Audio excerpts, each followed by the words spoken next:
My name is Paige Eisner. I'm 34 years old. Stop being dramatic. Brooke's engagement party has 50 guests waiting, my mother said over the phone while I was bleeding badly alone in an ER at 11 p.m. That was the last time I spoke to either of my parents. 8 years ago, I lost my baby that night, and I lost my family that same night. Not because of the miscarriage, but because of a choice they made.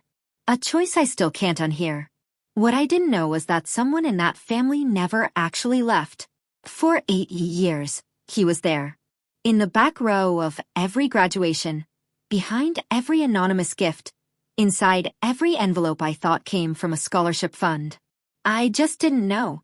Not until a 6-year-old girl showed up on my doorstep last Christmas Eve holding a handmade photo album. Before I go on, if this story connects with you, please take a moment to like and subscribe, but only if you truly connect with it, and drop a comment telling me where you're watching from and what time it is right now. Now, let me take you back to the winter of 2017, the night everything shattered. I need you to understand something first, before the hospital, before the silence, before all of it. I was 26, working night shifts at a county hospital outside of Hartford. I had just finished my RN program, top of my cohort, 3 job offers on the table. The day I got my nursing pin, I called my mother. She picked up on the 4th ring. Mom, I did it. I graduated. There was a pause then. Oh, that's nice, honey. Listen, can you switch your shift on Saturday? Brooke needs someone to drive her to her final dress fitting, and I have my book club. I said, sure, Mom. I'll figure out my shift. That was the pattern. That was always the pattern. My sister Brooke was 4 years older, and in my mother's world, she was the sun. Linda Eisner, that's my mother, posted Brooke's photos on Facebook like a campaign manager. Brooke's engagement, Brooke's new house, Brooke's hair appointment. Every caption read the same. My pride and joy. I don't think I ever appeared on her page. Not once. My father, Richard, was a quiet man, an accountant who came home at 5:30, ate dinner at 6, and disappeared into the garage to listen to baseball on a portable radio. When my mother talked over me at the dinner table, he'd look at me from across the mashed potatoes with this look, like he was trying to apologize with his eyes. But he never opened his mouth, not once. I used to think being the quiet one meant being the strong one. That if I just kept my head down and worked harder, they would finally see me. I was wrong about that. That fall, I found out I was pregnant. 10 weeks. I did the math sitting on my bathroom floor at 2 in the morning, still in scrubs, a plastic test balanced on my knee. The father, his name doesn't matter for the story, had left 3 weeks earlier, packed a bag while I was on a double shift, texted me the word sorry, and blocked my number. I didn't even get a conversation. So, there I was, 26, alone, pregnant, and I decided to keep the baby. I wasn't naive. I knew it would be hard, but I also knew I could do hard. I'd been doing hard my whole life. The first person I called was my mother. Mom, I need to tell you something. I'm pregnant. Silence. Not the warm kind. The judging kind. Are you sure this is the right time? Brooke's wedding is in 3 months, and I don't want anything taking attention away from it. I held the phone away from my face and stared at the ceiling. I understand, I said. My mother didn't ask how far along I was, didn't ask how I was feeling, didn't ask about the father. She asked about Brooke's wedding timeline, and then she hung up. The only person who called me back that week was my Aunt Helen, my father's younger sister. She lived 2 towns over. She wasn't loud or dramatic. She just said, Paige, honey, congratulations. I mean that. You're going to be a wonderful mother. I cried for 20 minutes after we hung up. I should have known then. The signs were all there. Who showed up and who didn't, but I kept hoping. I kept waiting for my mother to call back and say something different. She never did. 14 weeks in, it happened. I was home after a 10-hour shift, heating soup on the stove. Then, a knife of pain, low and sharp, folded me over the counter. I grabbed my keys, drove myself to the ER, and by the time I stumbled through the sliding doors, there was blood soaking through my scrub pants. Ruptured ectopic pregnancy, emergency surgery. That's what the doctor told me in a calm voice. The way doctors are calm when the situation is not calm at all. We need to operate now. Paige. Is there someone we can call? I called my mother. It was 11 p.m. on a Saturday. I could hear music in the background. Laughter. Glasses clinking. Mom, I'm in ER. They're taking me to surgery. I'm scared. Can you come? She sighed. Actually sighed. Paige, I can't just leave. There are 50 people here. You'll be fine. The doctors know what they're doing. Don't be dramatic. Then I heard it in the background. My sister's voice, sharp, annoyed. Who is it? Tell her we're busy. My mother lowered her voice like she was protecting the party from the inconvenience of me. I'll call you tomorrow. Okay. Get some rest. She hung up. I went into surgery alone. A nurse whose name I'll never forget, Karen, a woman I barely knew, held my hand while they put me under. She said, "You're not alone, sweetheart. I'm right here." A stranger said the words my mother wouldn't. I woke up in recovery. The baby was gone. The room was empty. No flowers, no family, no one sitting in the chair by the window. Not that night, not the next day, not ever. 3 days later, I was still in the hospital when my phone rang. It was Linda. She didn't ask how the surgery went. Didn't ask if I was recovering. Her first sentence, the very first thing she said, was this: "I hope you're not going to use this to guilt trip anyone." The party went beautifully, by the way. I held the phone against my ear and let the words sink in. "Paige, are you there?" "I'm here," I said. And that was the last thing I said to my mother for 8 years. I hung up, changed my phone number that afternoon. The hospital had a social worker who helped me. Deactivated my Facebook, filed the transfer paperwork to a community clinic 4 hours south in a town where nobody knew my last name.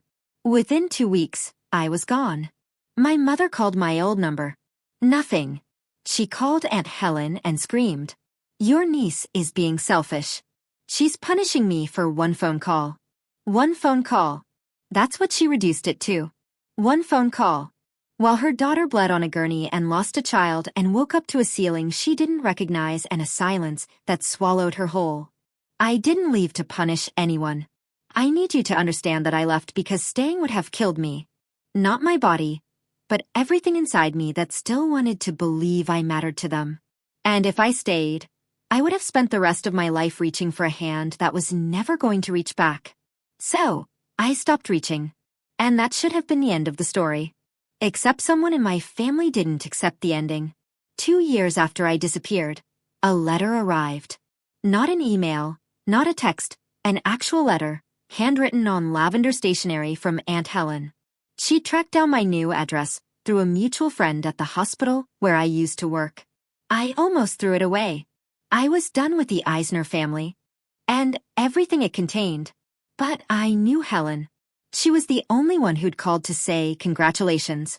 So I opened it. The first paragraph was warm. She hoped I was doing well. She missed me. She was proud of me. The second paragraph made my hands shake.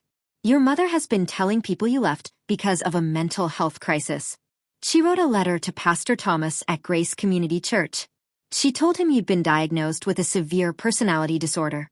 She said you were a danger to yourself and that you disappeared in the middle of the night without explanation. I read it twice to make sure I wasn't imagining it. Linda hadn't just let me go. She'd rewritten the story. She'd turned my survival into her tragedy.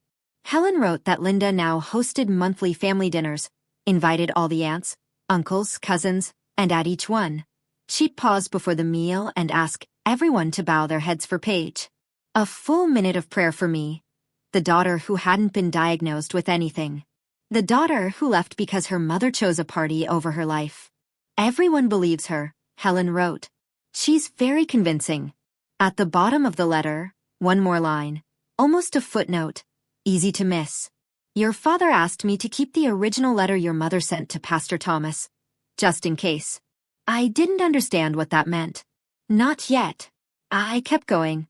That's the thing nobody tells you about cutting off your family. The world doesn't stop. Your alarm still rings at 5 a.m. Your patients still need you. The rent doesn't care that you cried in the shower for 40 minutes. So, I worked. I studied. I applied to a nurse practitioner program at the state university and got in on the first try. For 2.5 years, I worked full-time and went to school full-time. I drank more coffee than water. I slept in the break room between shifts. I told no one about my family because there was nothing to tell. They didn't exist in my new life. The day I graduated, I walked across that stage, Master of Science in Nursing, Nurse Practitioner Certification. I looked out at the audience, rows and rows of families, mothers crying, fathers holding flowers, siblings holding up phones. My row was empty. I told myself it didn't matter, that the degree was for me, not for an audience. And that was true. But it was also true that I scanned every row back to front looking for a face I recognized. I didn't find one. I smiled, shook the dean's hand, and told myself, this is enough. I got a job at a community health clinic, treating uninsured patients, running the women's health program. My coworkers became my people. I bought a small apartment, put a plant on the windowsill, adopted a cat named Olive. Every Christmas, I signed up for the overnight shift, 12 hours. It was easier than sitting alone in my apartment, listening to other people's celebrations through the walls. I built a life I'm proud of, but there are nights, especially in December, when the silence in my apartment feels louder than anything. What I didn't know was that at my graduation, someone was sitting in the very last row. I wouldn't find out for another 6 years. Fast forward to Christmas Eve this past year. I'm 34. I live in a small Connecticut town where the main street has a bakery, a hardware store, and a church with a bell that rings on the hour. My apartment is on the second floor of an old Victorian. Creaky stairs, drafty windows, but the morning light is beautiful. I had just finished a 10-hour shift at the clinic. Flu season, every room full. I came home, peeled off my jacket, and poured myself a glass of wine I'd been thinking about since noon. My Christmas tree was small, 3 feet, tabletop, pre-lit. I'd hung exactly 7 ornaments. Olive the cat was asleep underneath it. Snow was falling outside. Soft, the kind that makes everything quieter. My phone buzzed. Aunt Helen. Merry Christmas, sweetheart. I have something I need to tell you, but it has to be in person. Can I stop by tonight? I stared at the message. Helen had respected my space for years. She sent birthday cards, the occasional letter. We spoke on the phone every few months, short, warm conversations. She never pushed. She never mentioned my parents unless I asked. For her to want to come in person on Christmas Eve, something was different. Of course, come whenever you're ready. I put the kettle on, straightened the pillows, tried to ignore the knot forming at the base of my throat. At 7 p.m. The doorbell rang. I walked to the door, turned the handle, and looked out, but it wasn't Aunt Helen standing there. I looked down and saw a pair of brown eyes I had never met staring up at me. A little girl, maybe 5 or 6, dark blonde hair tangled from the wind, holding a book pressed against her chest like it was the most important thing in the world. The girl looked up at me. Snow dusted her eyelashes. Are you Aunt Paige? I couldn't move. I couldn't speak. No one had called me Aunt in 8 years. No one in my family had called me anything in 8 years. Are you Aunt Paige? She asked again, quieter this time, like she was afraid she had the wrong door. Yes, I'm Paige. She held out the book. Grandpa said to give this to you. He said you'd know what it means. My hands took it before my brain caught up. It was heavy, leather-bound, cracked at the spine, held together with a rubber band. On the cover, in shaky handwriting, I instantly recognized my father's. 3 words, for Paige, everything. Behind the girl, a car door opened. Aunt Helen stepped out, wrapped in a wool coat, her face red from crying, or cold, or both. She walked up the steps slowly. She looked 10 years older than the last time I'd seen her. Her name is Lily, Helen said. She's Brooke's daughter, your niece. The air left my lungs. And before you say anything, your father made that. She pointed to the album in my hands. All of it. Every page. He asked me to bring her tonight because... Helen's voice broke. She pressed her fist to her mouth, steadied herself. He's not well, Paige. He's in the hospital. His heart. I looked at Lily. She had Brooke's chin, Brooke's small ears, but her smile, shy, a little crooked, waiting for permission. That was Richard's smile, my father's smile, standing on my doorstep on Christmas Eve. Come inside, I said. Both of you come inside. I sat on the floor, the album on my lap, and opened the first page. The first photograph was blurry, taken from too far away, slightly crooked, the kind of picture someone takes when they don't want to be seen taking it. A graduation stage, navy and gold banners, a woman in a cap and gown shaking a hand at a podium. Me, my MP graduation 2 years ago. I looked closer. The photo was taken from the back of the auditorium, the very last row. I could see the curve of empty seats around whoever was holding the camera. My father had been there. I turned the page. A photo of me standing outside the clinic, laughing with my coworker, Maria, coffee in hand, taken from across the street through a car window. I think there was a faint reflection in the corner. Next page. A bank transfer receipt. $200 sent monthly for 48 months from the account of Helen Eisner. But in pencil, in my father's hand, a note in the margin from Dad. My throat closed. Those payments. I'd received them through a financial aid office. I thought they were part of a loan repayment assistance program for rural healthcare workers. I'd even written a thank you letter to the program administrator. That money, every single dollar, came from my father. I turned another page. Christmas cards, 5 of them, 1 for each year, handwritten and signed, unmailed. Every single one began the same way. Dear Paige, I'm sorry I'm not brave enough to send this. The last photo in that section, me outside the mobile clinic van giving a flu shot to an elderly woman. And in the far background, barely visible, standing near a parked truck in a winter coat, a man alone, watching my father. I closed the album, put my hand over my mouth, and broke. Helen sat across from me on the floor. Lily had fallen asleep on the couch, curled around a throw pillow like a question mark. Why? I said. My voice didn't sound like mine. Why didn't he just call me? Helen looked at her hands. Your mother controls everything. The bank accounts, the car, the house title. He could have called. She checks his phone every night. Every message. He could have left. She told him if he contacted you, she'd make sure Brooke cut off access to Lily. He lives for that little girl, Paige. She's the only part of his life that still has light in it. I wiped my face with my sleeve, so he chose silence. Helen leaned forward. He chose the only rebellion he could. Every photo in that album was taken on days he told your mother he was going to Home Depot. Every dollar was sent from my account so it wouldn't show up on their statements. Every card was written at my kitchen table at 6 a.m. before your mother woke up. I looked at the sleeping child on my sofa. My niece, a person who existed in the world and had my blood in her veins. And I hadn't known her name until 10 minutes ago. Does my mother know where I live? Helen hesitated. I accidentally mentioned your town once, 2 years ago. She said. Helen stopped. Tell me, I said. She said. Good. Let her rot in that little town. At least she's not here embarrassing us. The words landed exactly where they were meant to, but they didn't break me. Not anymore. I'd spent 8 years building a spine that my mother didn't have the blueprint for. Helen, is there something else in this album? She looked at me, then turned to the last page. I know this is getting heavy. If you're watching and this hits close to home, if you've ever felt invisible to the people who were supposed to love you the most, drop a comment. I see you, Paige. Or if you'd handle this differently, tell me what you'd do. Like this video if you want to see what happens next. Now, the last page of that album. I turned to the last page.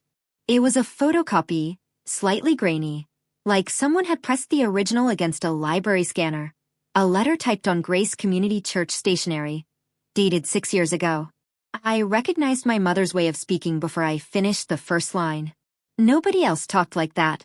The careful, polished sentences designed to sound concerned while hiding a knife. Dear Pastor Thomas, I am writing to you with a heavy heart about my youngest daughter, Paige. As you may know, she left our family suddenly and without explanation. What I haven't shared publicly is that Paige has been diagnosed with a severe personality disorder. She has become a danger to herself and has refused all treatment. We are devastated. I read it twice, 3 times.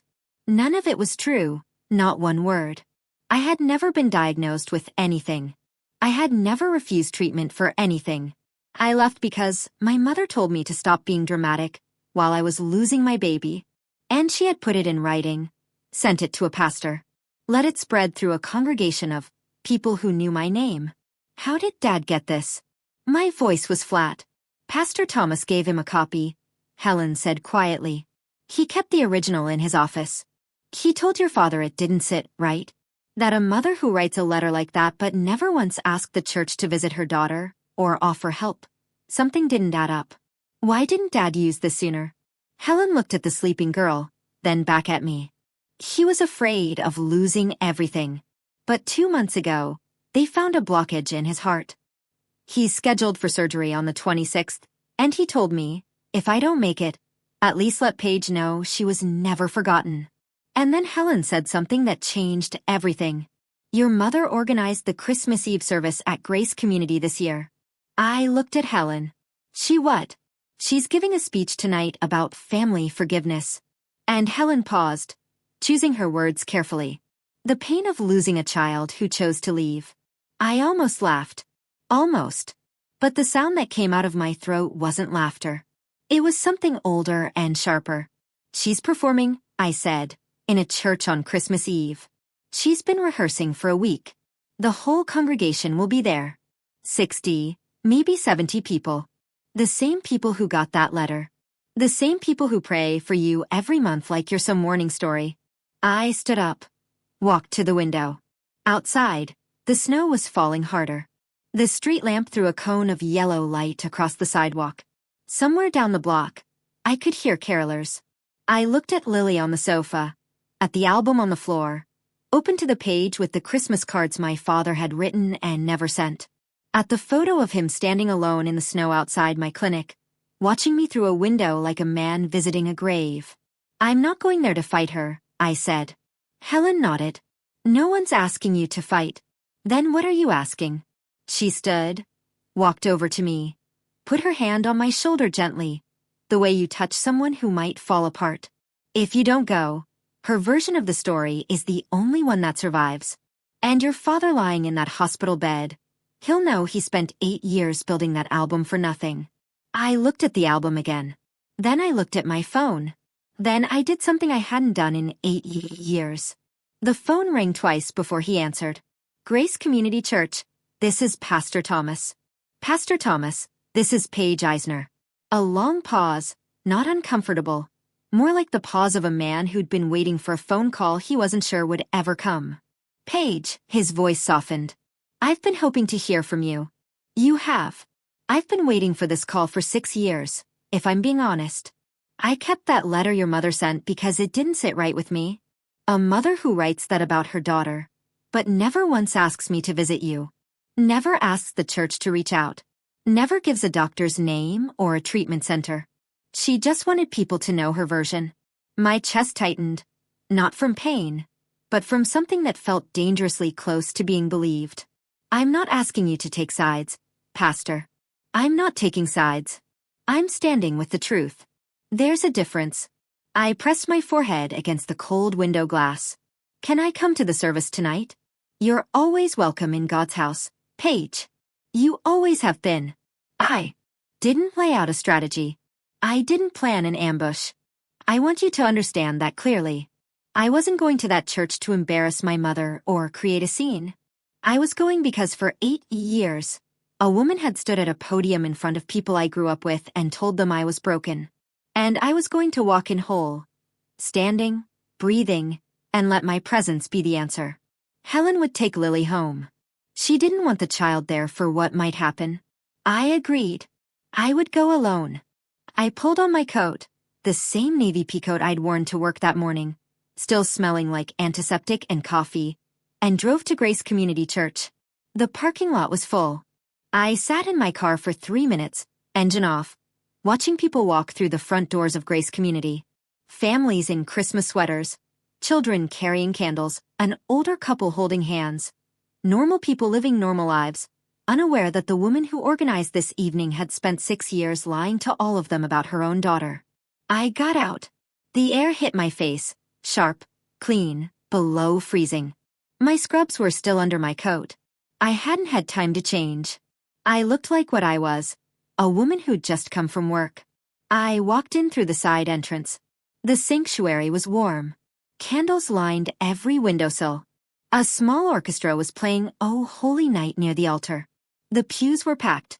60, maybe 70 people, just like Helen had said. I found a seat in the last row, the very last pew against the back wall, the same row my father had sat in at my graduation. I kept my head down, folded my hands, tried to breathe. Up front in the first pew, there she was, my mother.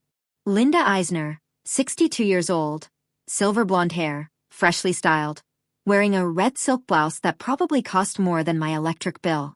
She was laughing with the woman next to her, touching her arm the way she always did when she wanted someone to feel special. Beside her, Brooke, 38, blonde, stiff posture, checking her phone. And next to Brooke, a man I didn't recognize, tall, dark hair, jaw tight. Derek, Brooke's husband. He sat very still, staring at the program in his hands like he was reading something in a language he didn't speak. Then Brooke looked up, turned her head toward the back of the church, and our eyes met. The color drained from her face. Brooke grabbed Derek's arm. I saw her whisper something. He didn't react. She whispered again, more urgently. He still didn't turn around. Then the music faded and Pastor Thomas stepped to the podium. "Before we continue with our program," he said, "I'd like to invite Linda Eisner to share a few words." Linda has been a pillar of this congregation for many years, and she's prepared something special for us tonight. Applause. Warm, genuine, trusting applause from people who brought casseroles to Linda's house and believed every word she'd ever told them. My mother stood, smoothed her blouse, walked to the podium with the practiced grace of a woman who had rehearsed this in front of a mirror. "Thank you, Pastor." She smiled, that wide, trembling smile she used when she wanted people to see courage through pain. Christmas is about family, about forgiveness, about never giving up on the people you love. She paused, looked out at the audience. Her eyes glistened. "Some of you know that my youngest daughter has been away for many years." Her voice cracked, perfectly timed. "Not a day goes by that I don't pray for her to come home." I left the door open. I never stopped reaching out, but sometimes, she pressed her hand to her chest. Sometimes the people we love choose to walk away, and all we can do is wait. A woman in the third row wiped her eyes. An older man shook his head sadly. Someone murmured, "We're praying with you, Linda." I sat in the back row and listened to my mother describe a world that didn't exist.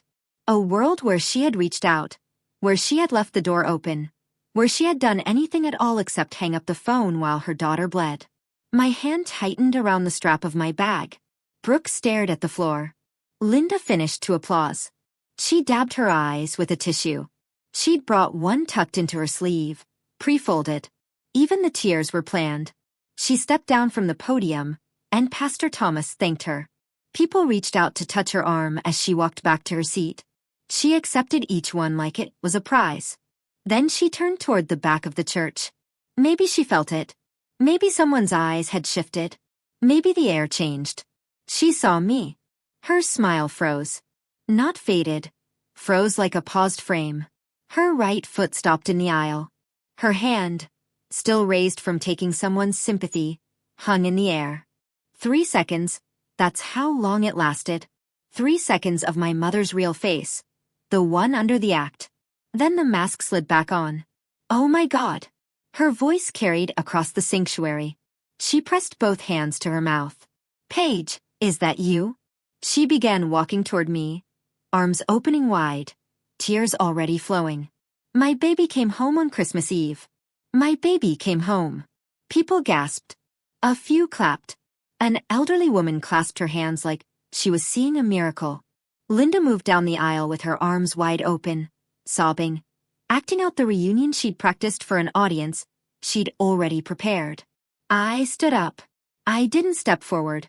I didn't step back. "Hello, Mom."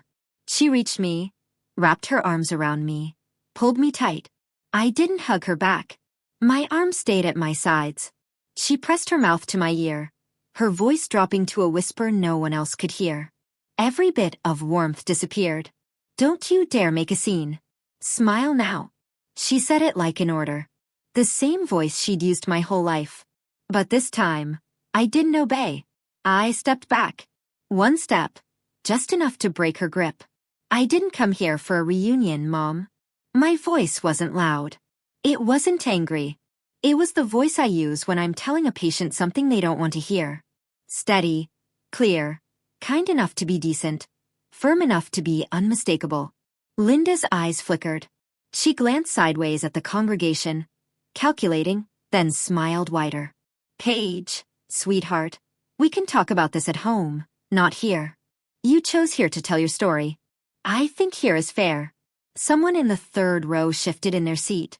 The whispering started, low, uncertain, like the first drops of rain before a storm you're not sure is coming.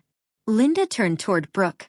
A quick, sharp look, the kind that said, "Handle this." Brooke stood, walked toward us with the careful posture of a woman who'd learned from the best. "Paige, this isn't the time or place. Mom has been devastated." "Has she?" I said. "Or has she been practicing?" Brooke blinked, opened her mouth, closed it. The whispering grew louder. Heads turned. People who'd been reaching for their hymnals were now watching the aisle. Linda pulled herself up. Her chin lifted. Her voice rose. Not to a shout, but to the exact volume needed to reach every ear in the room. "See, this is what I was talking about. She comes here to attack me in God's house on Christmas Eve." She looked at the congregation, palms open, eyes wide. The hurt mother, the forever victim. You all saw. I opened my arms to her. A few people nodded, but not all of them. Some were watching me now, watching and waiting. That's when I reached into my bag. "Okay, pause. I need to ask you something. What would you do right now? Would you walk away and let Linda keep her story forever? Or would you stay and let the truth speak? Comment. Walk away or stay. I want to know. And if you haven't subscribed yet, this is the moment, because what happens next is the part I've waited 8 years to tell. Now, back to the church. I pulled out the album, set it on the back of the pew in front of me. I didn't raise it in the air. I didn't slam it down. I just held it, leather-bound, cracked at the spine, with my father's handwriting on the cover. "I didn't come to attack you, Mom." I kept my voice even, casual, like I was talking about the weather. "I came because Dad asked me to." Linda's face shifted. Something behind her eyes recalculated. "Your father? What are you talking about? Did you know he was at my graduation?" "Back row, right about where I'm standing now." I opened the album to the first page and turned it so the people nearest to me could see the grainy photo of the auditorium, the empty seats, the lone person holding a phone camera. "Did you know he sent money every month so I could finish school? Did you know he wrote me a Christmas card every single year and never mailed them because he was afraid of you?" Silence. Not the peaceful silence of a church at rest. The heavy, airless silence of a room full of people realizing they might have been lied to. "That's ridiculous," Linda said. Her voice was still controlled, but her jaw was tight.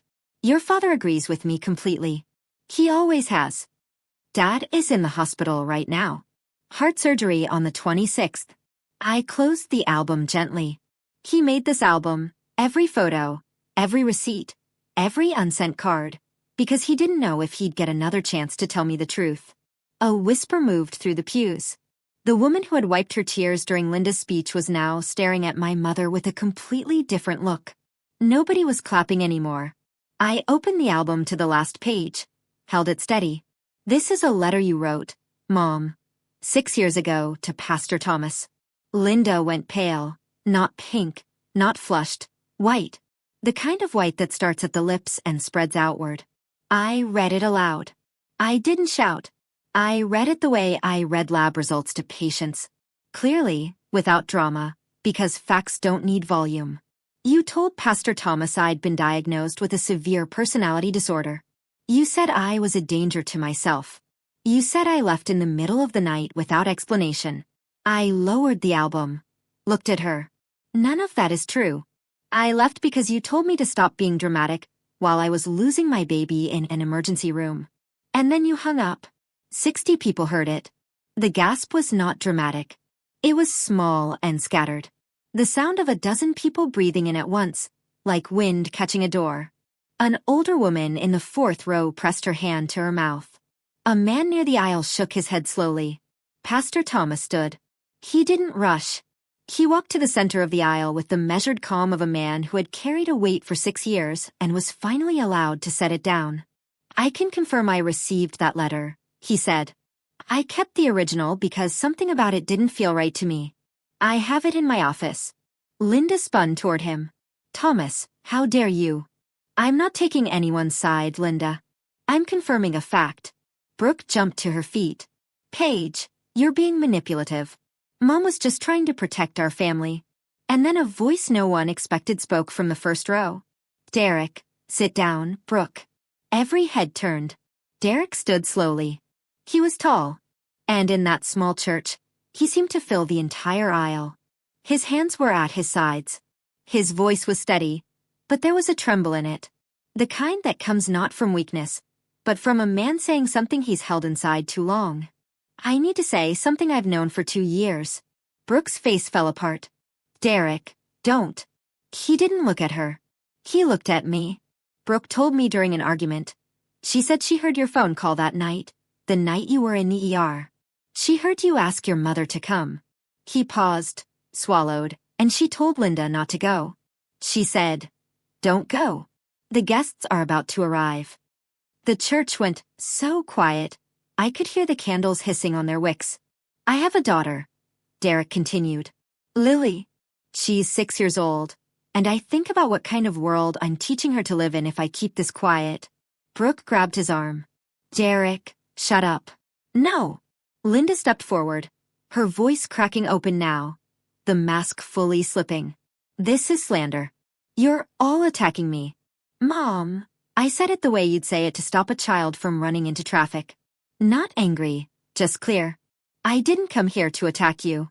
I came here because for 8 years you told everyone I was broken. I paused, let the silence sit. I'm standing here in front of everyone so they can see for themselves that I'm not. No one spoke. Not Linda, not Brooke, not a single person in that church. My mother's lip trembled, and I watched her reach for the only weapon she had left. Then my mother did the one thing I never expected. She didn't apologize. She didn't cry. She didn't fall to her knees or beg for forgiveness. That would have meant admitting she was wrong. And Linda Eisner, in 62 years of living, had never once admitted she was wrong. Instead, she turned to the congregation slowly on purpose and she said, "You're all going to believe her."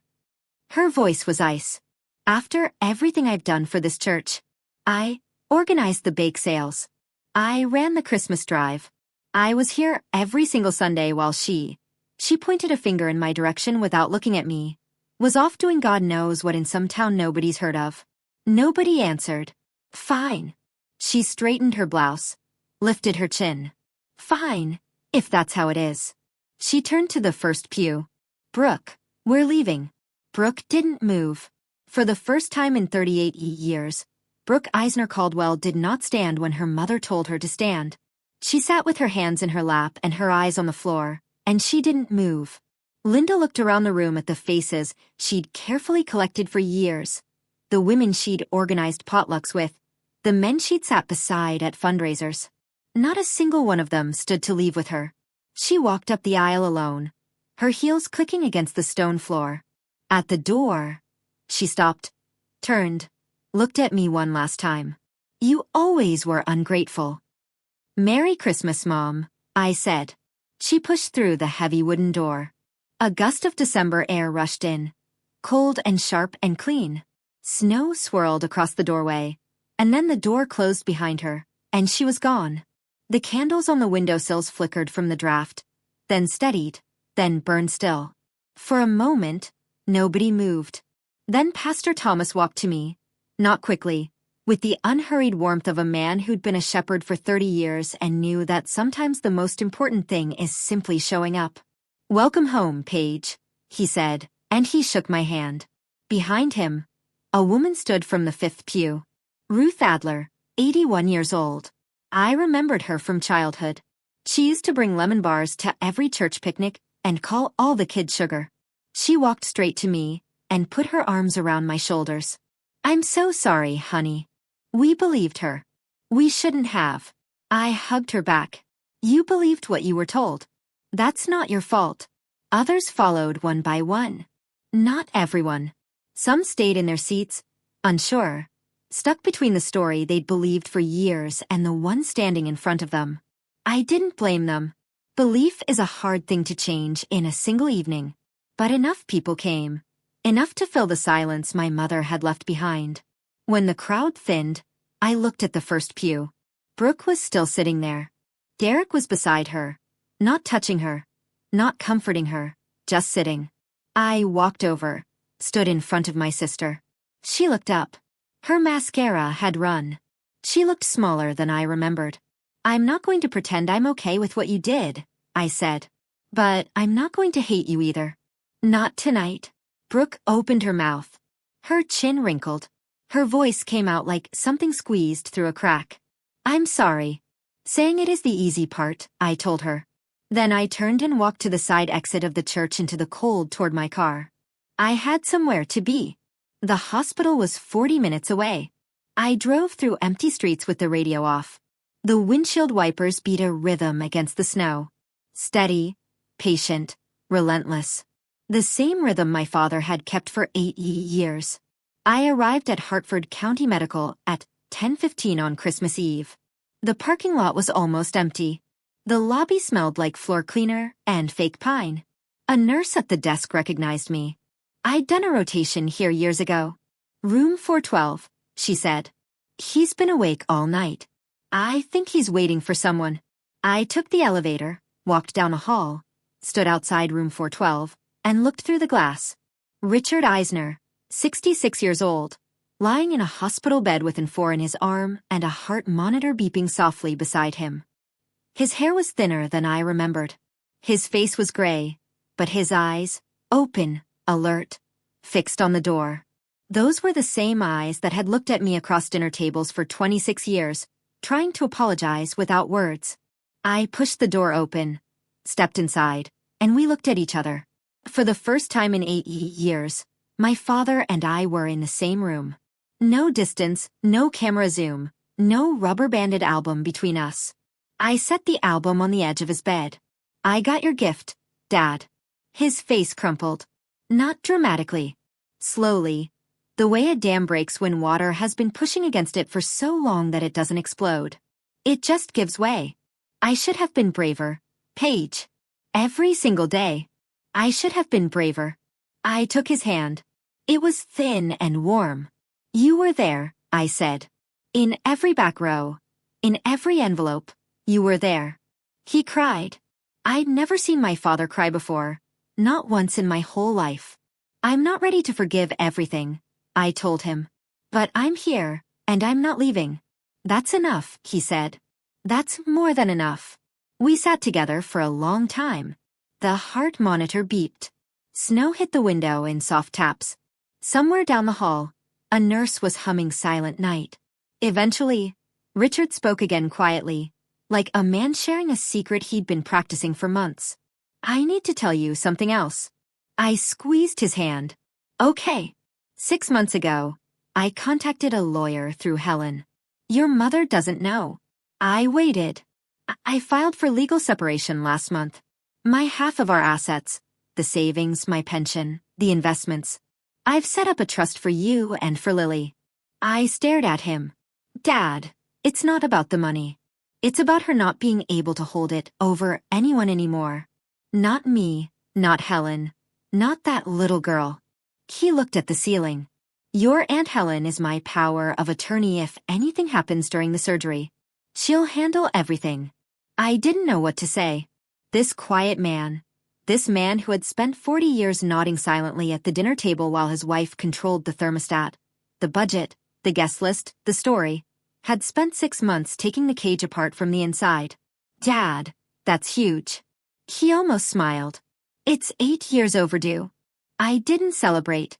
This wasn't a victory. It was a 66-year-old man lying in a hospital bed the night before heart surgery, finally choosing to stop being afraid. There was grief in it. There was loss in it. There was the wreckage of a 40-year marriage held together not by love, but by control. That's not revenge, Dad, I said softly. That's just finally. He nodded, closed his eyes. His grip on my hand loosened, not letting go, just resting. I stayed until he fell asleep. The week after Christmas, things moved quickly. I don't say this with satisfaction. I'm telling you what happened because you deserve to know that actions have consequences, even when you've spent decades believing you're safe from them. The church board met on December 28th. Ruth Adler, the same woman who had hugged me in the aisle, sat on that board. So did 3 other people who had been in the sanctuary on Christmas Eve. They didn't vote to expel Linda. They didn't ban her. They simply, quietly, and unanimously asked her to step back from her organizational responsibilities for the foreseeable future. Ruth told Helen, "We think it's best for everyone." Linda called every aunt, uncle, and cousin in the Eisner family. She had a new script ready. Paige ambushed me in front of the whole church. She planned it to humiliate me. But this time, the script didn't land the way it used to. Helen had already sent photos of the album pages to the extended family. Richard's handwritten cards, the bank receipts, the photocopy of the letter. For the first time in 8 years, Linda's version of the story had competition. Not everyone believed me. I want to be honest about that. Some family members still sided with Linda. Habit is powerful, but enough of them called Helen with the same question. Is this true? Did she really write that letter? The answer was always the same. Yes. And the original was in a pastor's office. Derek texted me on New Year's Day. Short, direct. Give her time, but I want Lily to know her aunt. I read it twice, then typed back. I'd like that. Linda was alone in the house on Maple Drive. No one locked her out. No one needed to. The doors were open. The rooms were just empty. December 26th, 6:30 a.m. I sat in the surgical waiting room at Hartford County Medical with a paper cup of coffee I hadn't touched. Helen sat beside me knitting something. A scarf, I think, the needles clicking softly. She always needed her hands busy when she was afraid. I was wearing my scrubs, not because I was working, but because they were the only clothes that felt right. I'd spent 10 years in these clothes, standing on the other side of operating room doors, telling families to breathe, to wait, to trust the team. Now I was the family. Now I was the one being told to breathe. The surgery was scheduled for 4 hours. Coronary artery bypass. The surgeon, Dr. Reeves, had explained the risks the night before, and I had nodded along, understanding every clinical word and feeling none of the clinical calm. Hour 1, Helen knitted. Hour 2, I paced. Hour 3, I sat down and stared at the scuff marks on the floor and thought about all the years I had missed. Birthday dinners I was never invited to. Sunday phone calls that never came. A father who drove 4 hours to sit in the back row of an auditorium and then drove 4 hours home without saying a word. Hour 3 and 47 minutes. Dr. Reeves walked through the double doors. Mask around his chin. Surgery went well. He's strong. He'll be in recovery within the hour. Helen dropped a stitch. She didn't care. She grabbed my arm and laughed the way people laugh when they've been holding their breath too long. I cried. And for the first time in 8 years, I didn't cry alone.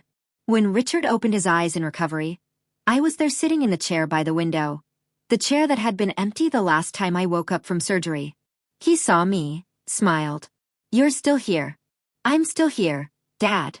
1 week later, I drove to Aunt Helen's house to pick up a casserole she'd made for Richard's homecoming. That's what she told me anyway. I think she just wanted me in the same room as Lily again. The girl was sitting at Helen's kitchen table coloring. She looked up when I walked in, and her whole face changed. Not excitement exactly, but recognition. Like, she'd been waiting. "Hi, Aunt Paige." "Hi, Lily." She went back to coloring. I sat across from her and watched her work, tongue between her teeth, crayon held tight, completely focused. After a few minutes, she folded her paper in half, pressed the crease with her palm, and slid it across the table to me. I opened it. 2 figures drawn in crayon. One tall, one small, holding hands. The tall one had brown hair and a blue jacket. My peacoat, I realized. The small one had yellow hair and a red bow. Underneath, in the careful, oversized letters of a child learning to write, "Aunt Paige plus me." My throat closed. "Lily, did Grandpa tell you about me?" She nodded. Matter of fact, like it was the most obvious thing in the world. "Grandpa shows me your picture every night before bed. He says you're the bravest person he knows." I looked at the drawing. Then I looked at Helen, who was standing in the doorway wiping her eyes with a dish towel. 8 years. I'd spent 8 years believing I'd been erased. That I existed nowhere in my family's memory. That I'd been written out of the story so completely that no one even remembered there was a story to tell. But in a 6-year-old girl's bedroom, a girl I'd never met, there was a picture of me on the wall. I was never truly alone. I just didn't know it yet. People ask me that question. You know the one. Every time I tell the story, someone asks, "Did you forgive your mother?" Here's my answer, and I need you to sit with it because it's not the neat, tied-up ending people want. Forgiveness isn't a gift you give someone who hurt you. It's a decision you make so the hurt stops living rent-free in your chest. And I'm not there yet. I might never be. And that is okay. I haven't spoken to Linda since Christmas Eve. She hasn't called. She hasn't written. She hasn't shown up at my door with an apology or a casserole or a Bible verse about prodigal daughters. The silence between us used to feel like a wound. Now it feels like a wall I built on purpose. And I'm not tearing it down until someone gives me a reason to. With Brooke, I'm open, but open as rules. I told Helen to pass along a message. I'll talk to your niece when she's ready to be honest. Not before. I don't need her apology. I need her to change. No response yet. Maybe there won't be. Maybe there will be. I can live with either. With my father, we're rebuilding slowly. 1 phone call a week, 1 visit a month. He comes to my apartment and I make him soup, and he sits on my couch and watches me work on patient charts and doesn't say much. Sometimes he falls asleep. Sometimes we talk. It's not perfect. It's not fixed, but it's real. And real is more than I've had in a very long time. I decided something that night in the church, something I carry with me every single day now.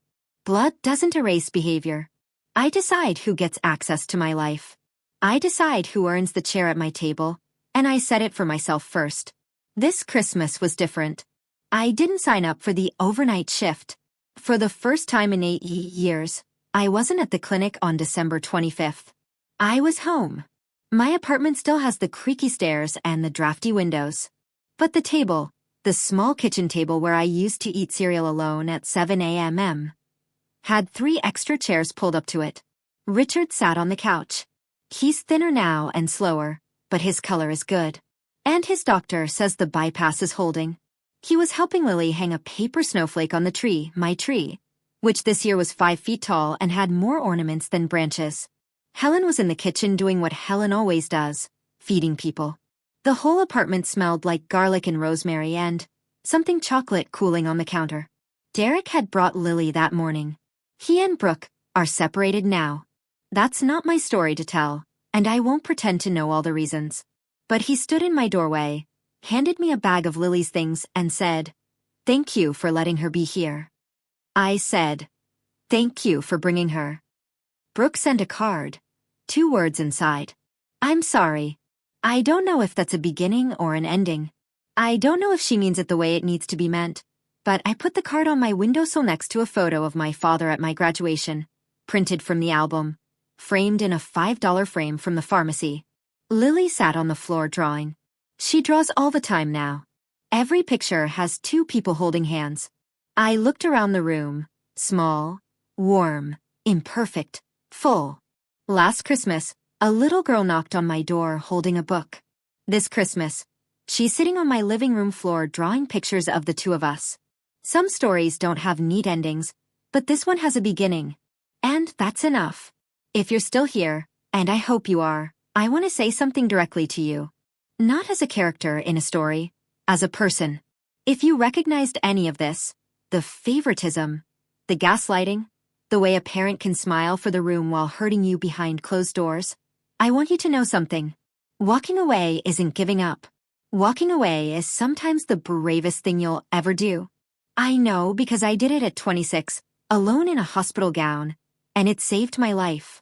And if there's someone who's been loving you from the back row, someone you didn't know was there, don't be too proud to let them in when they finally step forward. My father isn't perfect. He was quiet when he should have been loud. He was careful when he should have been bold. But he showed up in every way he could, and when it mattered most, he made sure I knew. You deserve a seat at your own table. Not the back row. Not the leftover chair. Not the folding seat they pull out of the garage when they've already set the places for everyone else. The seat you built. The seat you earned. The seat you set for yourself. My name is Paige Eisner. I'm 34 years old. I'm a nurse practitioner. I have a cat named Olive, an apartment with drafty windows, and a niece who draws pictures of us every single day. This was my story. Thank you for listening. If this story stayed with you, I'd love to hear yours. Comment below. Have you ever had to walk away from family to find peace?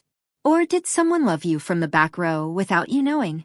Hit subscribe if you haven't already, and check the description for more stories like this one. Merry Christmas wherever you are, whenever you're watching.